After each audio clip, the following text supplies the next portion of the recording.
नमस्कार, आप देख रहे हैं RNI न्यूज और मैं हूं आपके साथ संध्या बेस्ट। तो चलिए फटाफट अंदाज में देखते हैं टॉप 20 खबरें। कोरोना संकट के बीच प्रधानमंत्री नरेंद्र मोदी के दूसरे कार्यकाल का पहला साल आज पूरा हो रहा है। इस अवसर पर प्रधानमंत्री नरेंद्र मोदी ने देश की जनता के नाम पत्र लिखा, जिनमें उन्होंने पिछले एक साल की सरकार की उपलब्धियों का जिक्र किया। साथ ही ये भी कहा कि एक साल में लिए गए बड़े फैसले सपनों की उड़ान है। देश में कोरोना के मामले में जबरदस्त उछाल देखने को मिली। पिछले 24 घंटे के अंदर कोरोना के 7,964 नए मामले सामने आए और रिकॉर्ड 265 लोगों की मौत हो चुकी है। वहीं स्वास्थ्य मंत्रालय की ओर से जारी रिपोर्ट के मुताबिक देश में कोरोना मरीजों की संख्या 1,73,763 हो गई है। जम्मू कश्मीर के कुलगाम जिले में पुलिस और स्थानीय सुरक्षा बलों ने 2 आतंकियों को ढेर कर दिया है। बता दें कि कुलगाम के वामपोरा में पुलिस को खुफिया जानकारी मिली थी कि 2 आतंकी छिपे हुए हैं, जिसके बाद उनको मार गिराया गया। सूत्रों के मुताबिक वामपोरा इलाके में कम से कम 2 आतंकी छिपे हुए थे। चीन के साथ फिर से बने तनावपूर्ण माहौल के बीच भारत ने अमेरिका से कहा कि वह पड़ोसी देश के साथ बने गतिरोध को खत्म करने के लिए धैर्यपूर्वक द्विपक्षीय प्रस्ताव का इंतजार करेगा।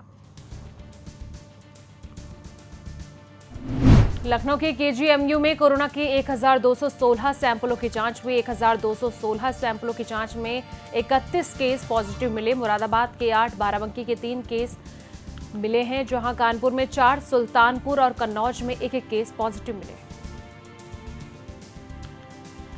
आगरा में कोरोना के 5 नए मामले सामने आए हैं, जहां आगरा में कोरोना मरीजों की संख्या 887 पहुंच गई है। कोरोना से संक्रमित 883 लोग आगरा में ठीक हुए हैं। 39 लोगों की आगरा में कोरोना से मौत हो चुकी है। सहारनपुर में अब फिर से कोरोना संक्रमितों की संख्या बढ़ती जा रही। पिछले 7 दिनों से यह आंकड़ा लगातार बढ़ता जा रहा। दिल्ली और हैदराबाद से सहारनपुर पहुंचे 8 प्रवासी मजदूरों की मेडिकल रिपोर्ट कोरोना पॉजिटिव आई है, जिसके बाद अब जिले में कोरोना मरीजों की संख्या 226 से बढ़कर 234 हो गई है। ग्रेटर नोएडा के जारचा कोतवाली थाना क्षेत्र में पुलिस और बदमाशों की मुठभेड़ हो गई। मुठभेड़ में पुलिस ने 25-25 हजार के 2 इनामी बदमाशों को गिरफ्तार कर लिया। पुलिस अधिकारी ने बताया कि एक बाइक लूट के मामले में 4 बदमाश नामजद थे। कानपुर में पुलिस ने सेक्स रैकेट का भांडाफोड़ किया। 2 युवतियों समेत 5 लोगों को पुलिस ने गिरफ्तार किया।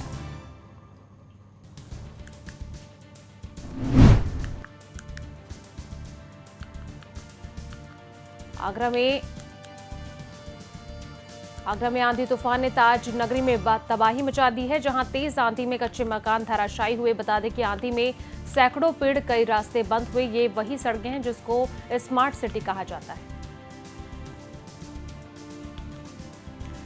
जून के महीने से प्रदेश के बंद सभी धार्मिक स्थानों को खोलने की मांग को लेकर धर्मगुरुओं ने मुख्यमंत्री योगी आदित्यनाथ को पत्र लिखा। मीडिया में बयान जारी करते हुए मुस्लिम धर्मगुरु मौलाना खालिद रशीद फिरंगी महिला ने कहा कि रिलीजियस लीडर यूनाइटेड फ्रंट की ओर से सीएम योगी आदित्यनाथ को पत्र लिखकर मांग की गई है। महामारी एक्ट और विदेशी अधिनियम के तहत अस्थायी जेल में बंद किर्गिस्तान के 21 जमातियों से मिलने के लिए किर्गिज गणराज्य के दूतावास के राजदूत सहारनपुर पहुंचे, जहां उन्होंने जेल में बंद अपने देश के जमातियों से मुलाकात की। एटा में अलीगंज पुलिस ने मुखबिर की सूचना पर छापेमारी की है, जहां छापेमारी के दौरान पुलिस ने अवैध हथियारों का निर्माण करते हुए एक अभियुक्त को मुठभेड़ के बाद गिरफ्तार किया। साथ ही एक अभियुक्त मौके से फरार हो गया। यूपी के हमीरपुर में एक युवक की हत्या से हड़कंप मच गया, जिसके बाद घटना की जांच के लिए टीम गठित की गई है। पूरे मामले में पुलिस ने कार्रवाई करते हुए हत्यारे पति को गिरफ्तार कर लिया। मथुरा में तेज आंधी के साथ हो रही बारिश एक परिवार के लिए आफत की बनकर आई है। दरअसल मथुरा के थाना गोवर्धन क्षेत्र के जसौदा गांव में देर रात हुई तेज बारिश से एक मकान की छत गिर गई, जिसमें सो रहे परिवार के 4 लोग गंभीर रूप से घायल हो गए। कुशीनगर में नगरपालिका पडरौना के सदस्यों को सांसद विजय दुबे ने पद और गोपनीयता की शपथ दिलाई, जिस दौरान राज्य मंत्री राजेश्वर सिंह, बीजेपी जिला अध्यक्ष प्रेम मिश्र और बहुत से कार्यकर्ता मौजूद रहे। बहराइच के दरगावा थाना क्षेत्र के 12 गुन्नों की है, जहां दो पक्षों में मामूली बात को लेकर विवाद हो गया था, जिसको लेकर थाने में प्रार्थना पत्र दिया गया। इसी बीच दोनों पक्षों में फिर से विवाद तेज हो गया। बाराबंकी में आज जिलाधिकारी और पुलिस अधीक्षक ने शहर का औचक निरीक्षण किया। निरीक्षण के दौरान उन दुकानों को बंद करवाया गया जिन्हें रोस्टर के हिसाब से आज बंद होना चाहिए।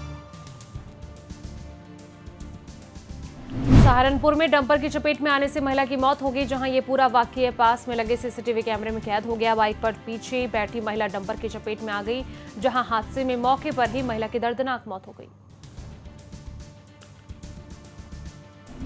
मोदी सरकार के दूसरे कार्यकाल का 1 साल पूरा होने पर भाजपा अध्यक्ष जेपी नड्डा ने प्रेस कॉन्फ्रेंस की। उन्होंने कहा कि पार्टी के अध्यक्ष होने के नाते शुभकामनाएं देता हूं कि प्रधानमंत्री श्री नरेंद्र मोदी जी पूरी ताकत के साथ, जैसा उन्होंने पिछले 6 वर्षों में देश की सेवा प्रधानमंत्री के रूप में की है, उनकी ताकत के साथ पूरी शक्ति से देश की सेवा में जुटे रहे।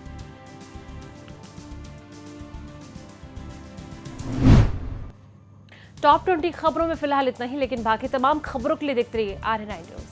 खबरों में बने रहने के लिए RNI की फेसबुक, ट्विटर, इंस्टा और यूट्यूब को सब्सक्राइब करें। बेल आइकन दबाना ना भूलें।